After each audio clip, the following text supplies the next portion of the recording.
If I hear one more time how I have it all together, I don't know how much longer I can stay pretending that it's true. Because on the outside, my life looked exactly the way it's meant to be built. Get an education, start a career, build something, and maybe one day start a family. I was sort of relentlessly focused on this path because this is what I thought life was supposed to be. And for the most part, I followed it. Got the education, started the career, built businesses, and most recently, started my family. The narratives I'm so used to hearing, oh, Chris, you got it made. You're set. You got so much going on. And from all those perspectives, I just never believed them because something just felt off. All these achievements, all the milestones, I was physically present for all of it, but I wasn't really feeling it. Moments that should have been meaningful sometimes felt like the next thing to get by. Achievements that I should have been ecstatic for, excited for, I just wasn't. Time that should have been remembered, barely registered. And I didn't understand why.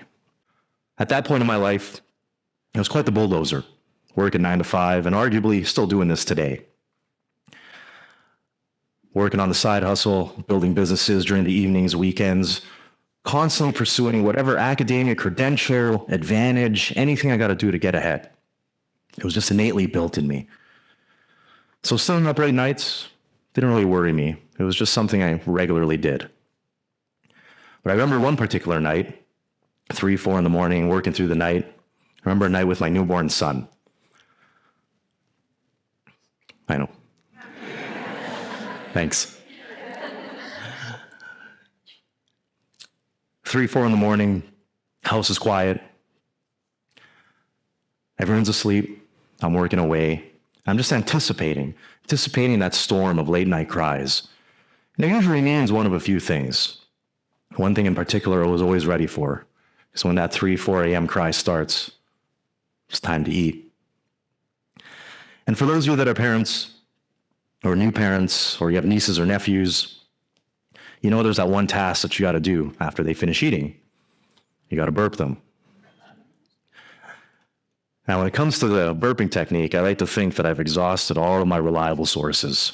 YouTube, TikTok, Instagram, how to hold the baby, the right angle, maybe like pinch the cheeks a little bit, just hope.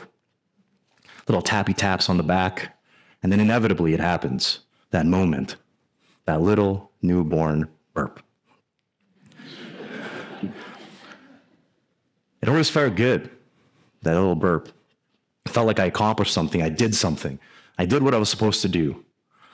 But the sad part is that instead of basking in this joyous, innocent moment, that organic smile, that look that is just so innocent and organic, I was already worried about the next task. I got to get back to emails. I got to get back to my desk. Next project, next assignment.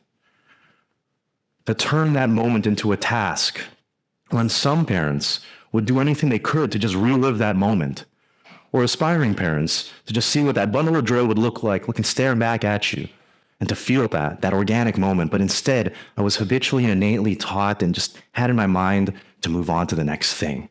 And that's when I realized there was a challenge, that I wasn't always present.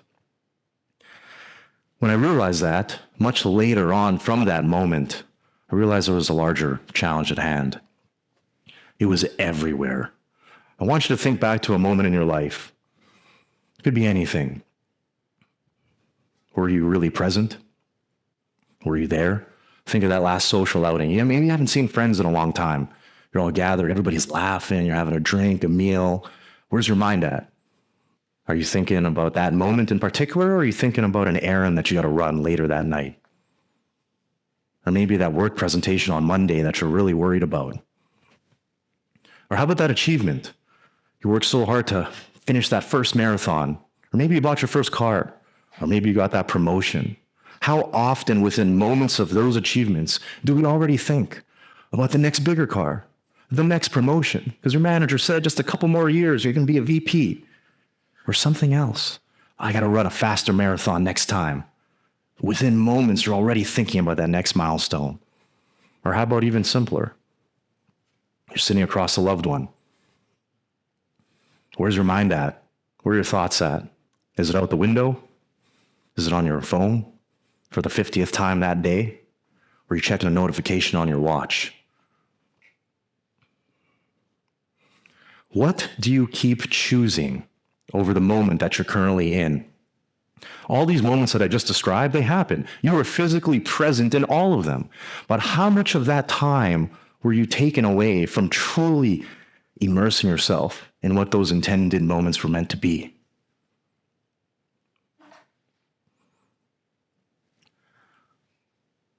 I'll admit that all those moments that happened, I've never fully immersed. It's my natural intuition. But I realized that's how my life was built. If you think about how life was built in its totality, let's start from school. You go to school, take a course, get a grade, finish the course. What's next? Next course. What's after that? Another course. What's after that? The next grade, the next degree, something. There's always another step. And maybe you've already finished your degree. You're probably thinking, okay, now it's time for the master's or a specialized academia credential. There's something always next. What about work? You're gunning for that internship and you finally got it. But then the next moment, okay, I got to get that permanent position. Okay, maybe in 5 years I'll be manager. You're thinking about the next step, the next part of the ladder that you're going to climb. Success truly sets us up in this way, is that no matter what milestone that you achieve, you are constantly thinking about the next step that you need to take. But what this does, it's not all bad, because it actually creates a life that enriches the lives we have today. It enables us to have the life that we want. We can produce, we keep developing, we keep innovating, we keep growing, we keep building. But what this doesn't do for us is that what about a moment represented by one of these steps where it actually has no direction of where you need to go, like a newborn burp? To just bask in that moment. There is no next step. It's to live in that moment as long as you can. Where are we taught that innately, habitually?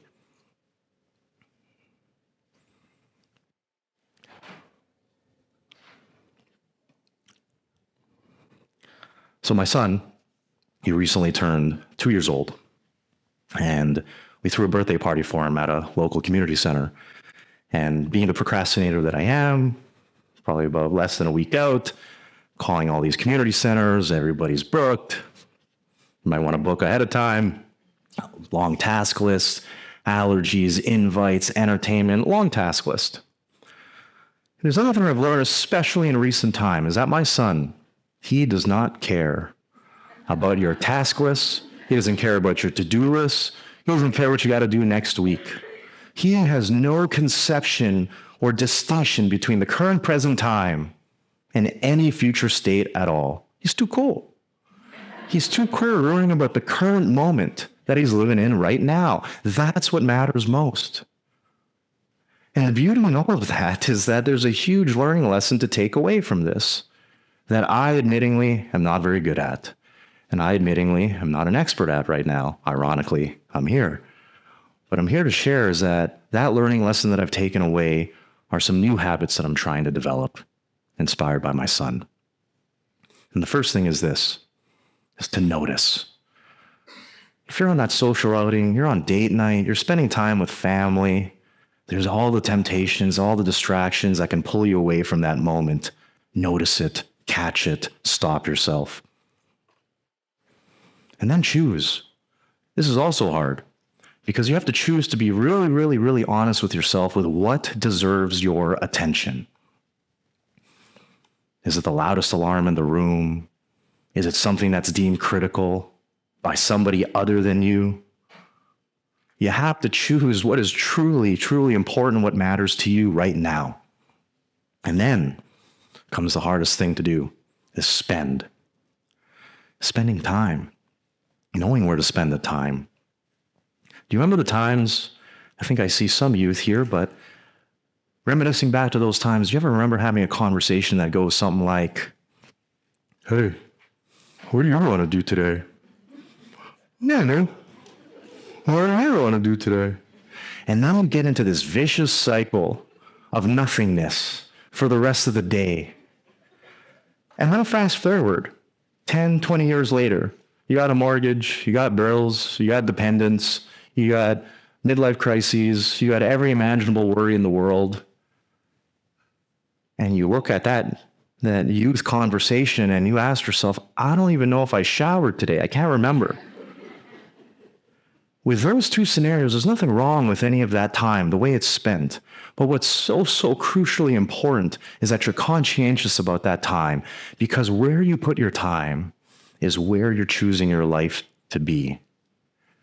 This is where it gets tricky with the art of balance. Because you can't just be living life off checklists. Some of those mundane, seemingly mundane moments of nothingness are actually what makes life pretty cool.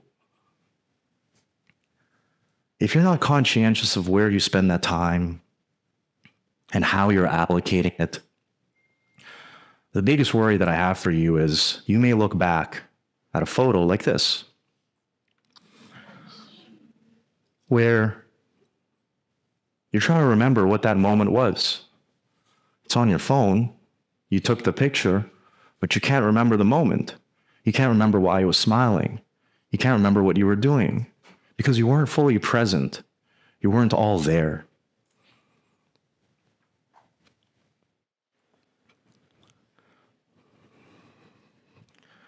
Doing everything right should never come at the cost of missing the life that you worked so hard to build.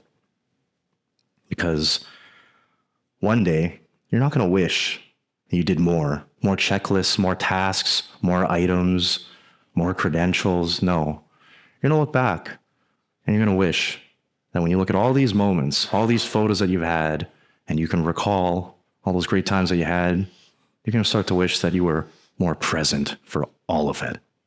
Thank you.